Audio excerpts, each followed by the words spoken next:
ऐतिहासिक अवसर और इन ऐतिहासिक पलों में अब अवसर है हमारे अतिथियों के स्वागत के उपरांत विशेष उद्बोधन का। और इस क्रम में सभी का सौभाग्य है कि स्वयं में एक आध्यात्मिक पृष्ठभूमि से आने वाले एक व्यक्तित्व और वही कसकर कमर खड़े हो जाओ का भाव लेकर परम पूज्य गुरुदेव परम वंदनीय माता जी ने देव संस्कृति दिग्विजय अभियान चलाया। और उस अभियान को अपनी बाल्यावस्था से गुरुदेव माता जी के अंशधर के रूप में श्रद्धेय डॉक्टर साहब श्रद्धेया जी के अखिल विश्व गायत्री परिवार का अभिभावकत्व जिन्हें प्राप्त हुआ, ऐसे व्यक्तित्व डॉक्टर चिन्मय पांड्या जी आज पूरे विश्व में जब 180 देशों की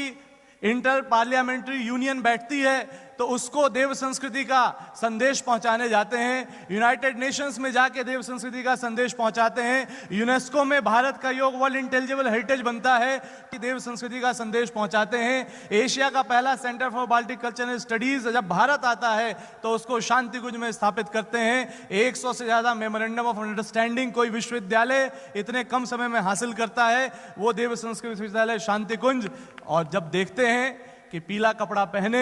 योग यज्ञ करने वाले व्यक्तित्व जब आर्टिफिशियल इंटेलिजेंस और स्पिरिचुअलिटी को जोड़ के विश्व की पहली कॉन्फ्रेंस कराते हैं देव संस्कृत विश्वविद्यालय में, तो इन सब भूमिकाओं में स्वयं को गुरुदेव का शिष्य कहकर, स्वयं को प्राण प्रण से नित्य प्रति जन सेवा में अर्पित कर हम सभी के युवा आदर्श और पूरे विश्व के सामने भारतीय संस्कृति के ध्वजवाहक परम आदरणीय डॉक्टर चिन्मय पांड्या जी दल नायक जन्म शताब्दी समारोह अखिल विश्व गायत्री परिवार को आपकी जोरदार तालियों के बीच में हम आमंत्रित करते हैं कि आज के इस अवसर पर अध्यक्षीय उद्बोधन से हम सबको मार्गदर्शन करें। और इसी बीच जोरदार तालियों से स्वागत अभिनंदन हमारे आज के कार्यक्रम के विशिष्ट अतिथि आदरणीय श्री गजेंद्र सिंह शेखावत जी का, केंद्रीय संस्कृति एवं पर्यटन मंत्री भारत सरकार, दोनों हाथों पर उठा के जोरदार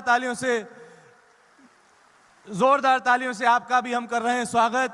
और अभिनंदन अखिल विश्व गायत्री परिवार की ओर से। और दल नायक जन्म शताब्दी समारोह आपने देखा, ये प्यार है, आत्मीयता है कि सम्मान लेकर उसको देकर और अतिथियों का स्वागत कर अब जन जन के हृदय में बसने वाले और एक आध्यात्मिक आदर्श युवा परम आदरणीय डॉक्टर चिन्मय पांड्या जी हम सभी को संबोधित। वंदन हम सब ने किया, यह हम सबको यह भी सिखाता है कि सभ्यताएं शब्दों से नहीं बनाकर,